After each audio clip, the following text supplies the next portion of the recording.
காவியஸ்ரீயா பாட்டு பாட போறியா?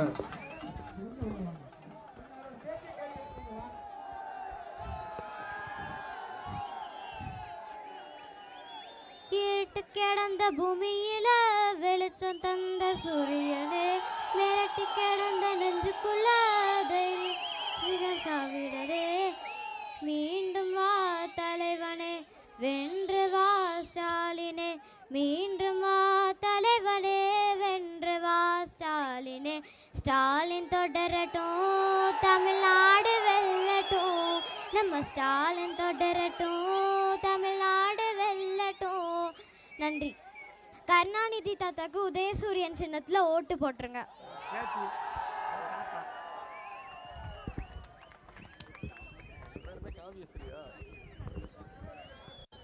சரி, பாட்டு பாடின காவியஸ்ரீக்கு கை தட்டுங்க எல்லாம்.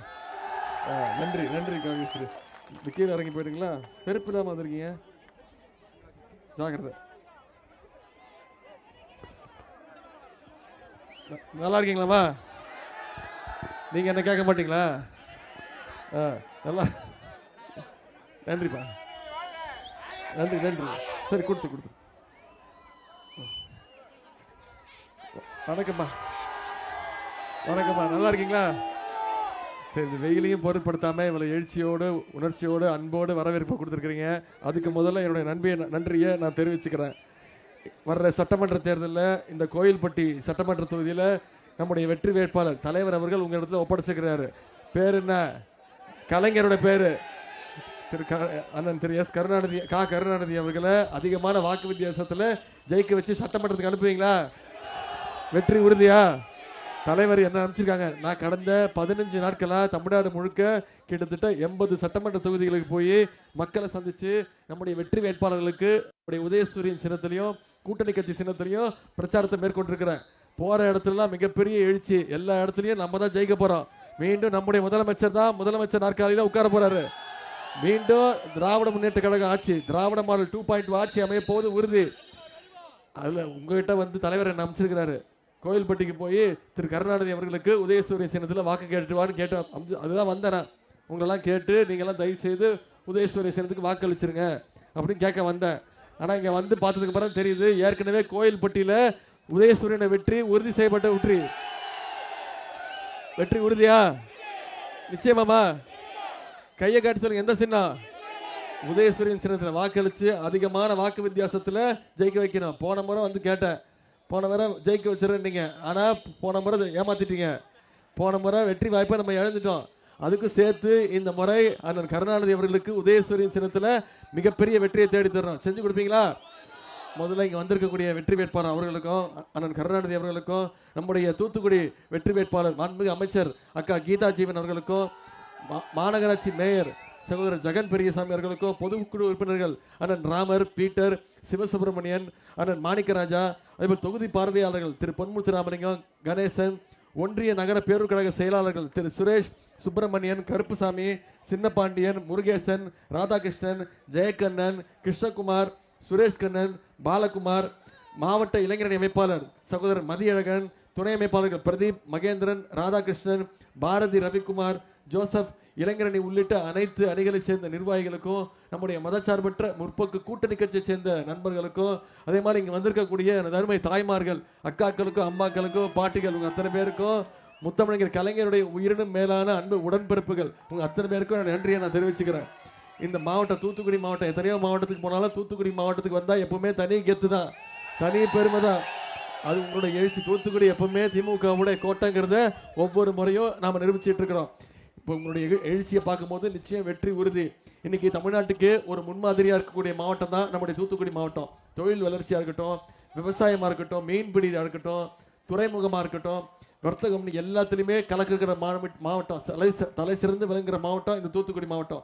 அதே மாதிரி மதச்சார்பின்மைக்கும் ஒரு எடுத்துக்காட்டாக மாவட்டமாக இருக்கக்கூடிய மாவட்டம் இந்த தூத்துக்குடி மாவட்டம். இந்த தூத்துக்குடி மாவட்டத்தில் என்னென்ன நடந்துச்சு போன ஆட்சியில், அதெல்லாம் மறந்துடாதீங்க.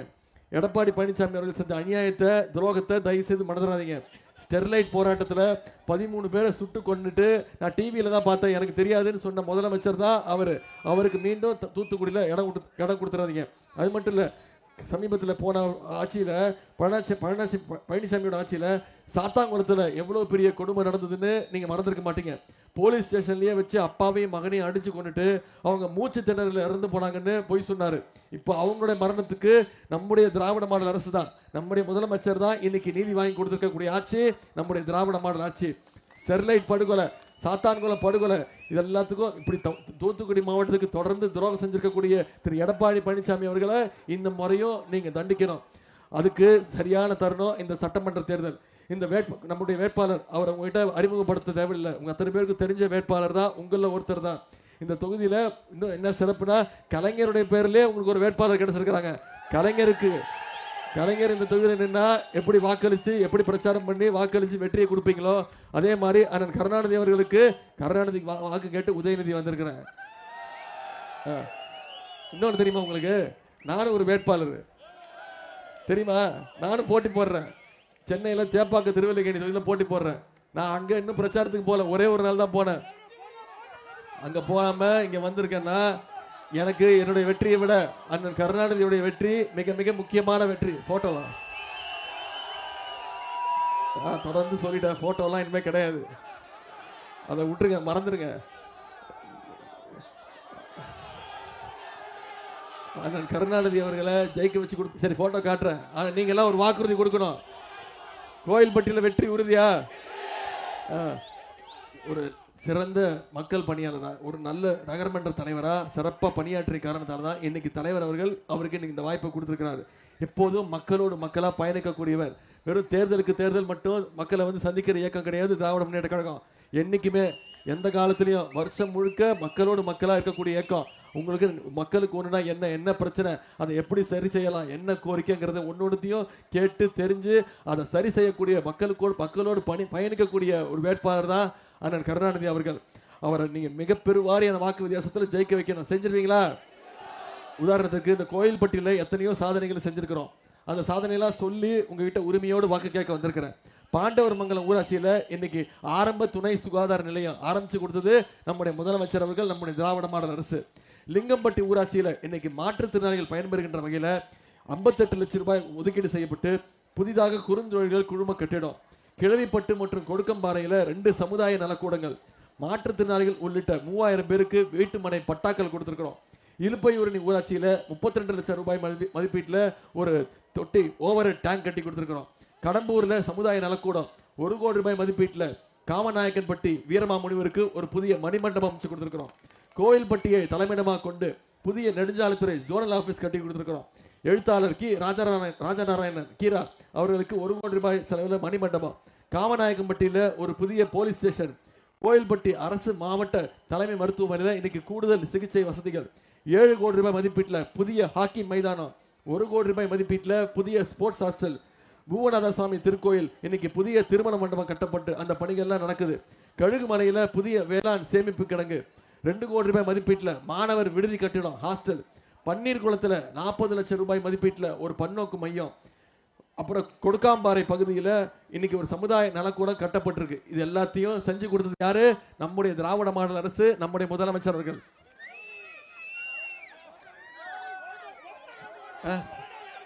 என்ன போட்டோ? என்கிட்ட அந்த போட்டோ இல்லை. பெரிய உலக புகழ் பெற்ற போட்டோ காட்டு. ஆனா அவர் கோச்சுக்கிறாரு, என்ன திட்டுறாரு. பரவாயில்லையா? சரி, ஏன் நான் என்ன சொன்னேன்னா, தலைவர் முதலமைச்சர் திருப்பி சொல்றதாம்மா, இந்த முறை இந்த தேர்தல் டெல்லி அணியா தமிழ்நாடு அணியான்னு பார்க்க வேண்டிய தேர்தல். தமிழ்நாடு அணிக்கு நம்முடைய தலைவர், நம்முடைய அணித்தலைவர் நம்முடைய தலைவர் தான், நம்முடைய முதலமைச்சர் தான். டெல்லி அணிக்கு யார் கேப்டன்? திரு மோடி அவர்கள். திரு மோடி அவர்களும் அமித்ஷா அவர்களும் தமிழ்நாட்டுக்கு இப்போ ரெகுலராக வராங்க, அடிக்கடி வராங்க. தேர்தல் அறிவிச்சோடனே வாரம் ஒரு வாட்டி வராங்களே. தமிழ்நாட்டுக்கு ஏதாவது நிதி கொடுக்குறாங்களா? தமிழ்நாட்டுக்கு ஏதாவது திட்டங்கள் கொடுக்குறாங்களா? எதுவுமே கொடுக்கறது கிடையாது. தமிழ்நாட்டுடைய உரிமைகள், நம்முடைய மாநில உரிமைகள் ஒவ்வொன்றத்தையும் இங்கே இருக்கக்கூடிய எதிர்க்கட்சி தலைவர் எடப்பாடி பழனிசாமி அவர்கள் வித்துட்டாரு. அதிமுகங்கிற கட்சியை போன சட்டமன்ற தேர்தலில் பாஜகவுக்கு வாடகைக்கு விட்டுருந்தாரு. இந்த தேர்தலில் வித்துட்டாரு, கட்சியவே வித்துட்டாரு மோடி கிட்ட. 1ஆம் நம்பர் அடிமை. முரட்டு பக்தர்கள் பார்த்துருப்பீங்க, முரட்டு தொண்டர்கள் கேள்விப்பட்டிருப்பீங்க, முரட்டு அடிமை பார்த்துருக்கீங்களா?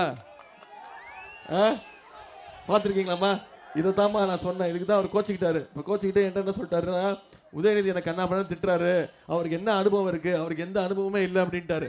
ஆமா, எனக்கு இந்த அனுபவம் இல்லை அப்படின்னு சொன்னேன். தெரியுதம்மா என்னன்னு? இந்த அனுபவம் எனக்கு கிடையாது. பதவிக்காக பொறுப்புக்காக போய் யார் காலையும் போய் உணர அனுபவம் எனக்கு கிடையாது. சங்கி கூட்டத்துக்கிட்ட அடிமையா இருக்கக்கூடிய அனுபவம், இந்த அனுபவம் எனக்கு கிடையாது அப்படின்னு இதை சொன்னேன். பெரிய பஞ்சாயத்தை கூட்டிட்டாரு.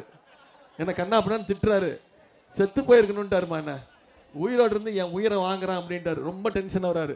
நீங்க ஆசையா போட்டோ கேட்குறீங்க பார்க்கணுன்னு, நான் காட்டிடுறேன். ஆனால் திட்டு வாங்குறது நான். என்ன கண்ணா அப்படின்னு திட்டுறாருமா. நான் என்ன தப்பா சொல்லிட்டேன்? நம்ம தலைவர் சொன்ன மாதிரி அடிமையா இருக்காதீங்க. இப்போ என்ன தெரியுமா சொல்றாரு? காலில் விழுந்தது ஒன்றும் தப்பு இல்லை, மரியாதை நிமித்தமா விழுந்தேன். அந்த அம்மா என்ன முதலமைச்சராக்கினாங்க, பதவி கொடுத்தாங்க, விழுந்தான்றாரு. நான் காலில் விழுந்த தப்பு சொல்லவே இல்லை. காலில் விழுந்து முதலமைச்சராகி அப்புறம் அந்த அம்மா காலே வாரி விட்டாரு. நீயா என்ன முதலமைச்சராக்குன்னு கேட்டாரு. அதைத்தான் நான் சொன்னேன். இப்படிப்பட்ட ஒரு அடிமை கூட்டம். அந்த அம்மா ஜெயலலிதா மருந்த வரைக்கும் அந்த அம்மா காலு இருமா, பேசி முடிச்சிடமா. வெயில் அது குழந்தைய கூப்பிட்டு வரீங்களா? இருமா. அந்த அம்மா ஜெயலலிதா அம்மா இருக்கிற வரைக்கும் அந்த அம்மா காலு. அந்த அம்மா இறந்து போனதுக்கப்புறம் சசிகலா அம்மா காலு. சசிகலா அம்மா ஜெயிலுக்கு போனோடனே டிடிவி தினகரன் காலு. அப்புறம் கொஞ்ச நாள் ஓபிஎஸ் அண்ணன் ஓபிஎஸோட காலு. இப்போ அவர் நம்ம டீமுக்கு வந்துட்டாரு. இப்போ காலே இல்லாமல் நான் டெல்லியில் போய் மோடி காலை தான் பிடிச்சி தொங்குவேன்னு தொங்கிட்டு இருக்கிறாரு திரு எடப்பாடி பழனிசாமி அவர்கள். அவருக்கு இந்த தேர்தலில் சரியான பாடத்தை கற்றுக் கொடுக்கணும். செய்வீங்களா? நம்முடைய தலைவர் போன சட்டமன்ற தேர்தலில் என்னென்ன சொன்னமோ வாக்குறுதி கொடுத்தோமோ அதெல்லாம் செஞ்சு கொடுத்துருக்குறோம். மகளிருக்கு கட்டணமில்லா பேருந்து திட்டம் கொடுப்பேன்னு சொன்னார். கொடுத்தாரா இல்லையாம்மா? ஒவ்வொரு மகளிரும் இன்னைக்கு மாதம் 900 ரூபாயிலேருந்து 1000 ரூபா வரைக்கும் சேமிக்கிறாங்க. அரசு பள்ளியில் குழந்தைங்களுக்கு முதலமைச்சர் காலை உணவு திட்டம். கல்லூரிக்கு படிக்க போனால் அவங்களுக்கு மாதம் கல்வி ஊக்கத்தொகை மாதம் 1000 ரூபா. இப்போ சமீபத்தில் 10 லட்சம் கல்லூரி மாணவிகளுக்கு இலவச லேப்டாப் திட்டத்தை அறிவித்து ஒரே மாதத்தில் கொடுத்து முடித்தோம். உங்கள் அத்தனை பேருக்கு தெரியும் மகளிர் உரிமை தொகை திட்டம்.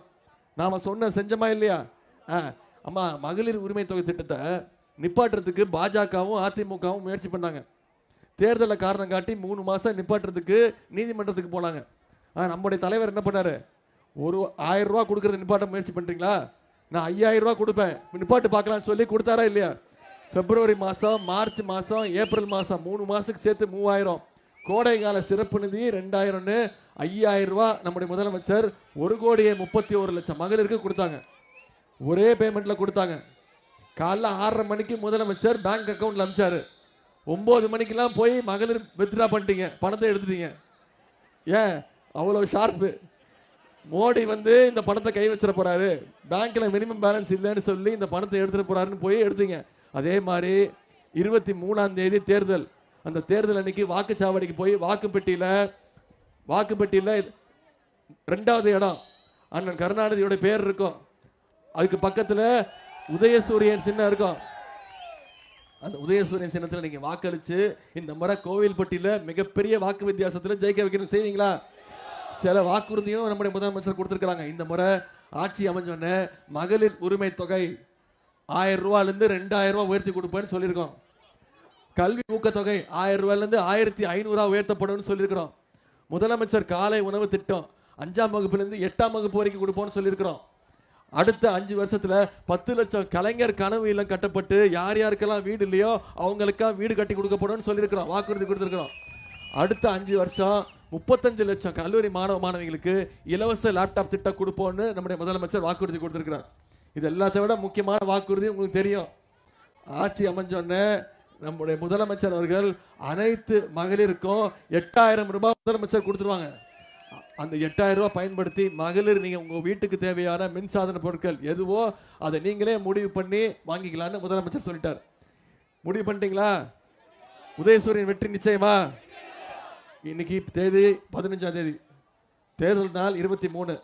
இன்னும் ஒரு வாரம் இருக்கு, 7 நாட்கள் இருக்கு.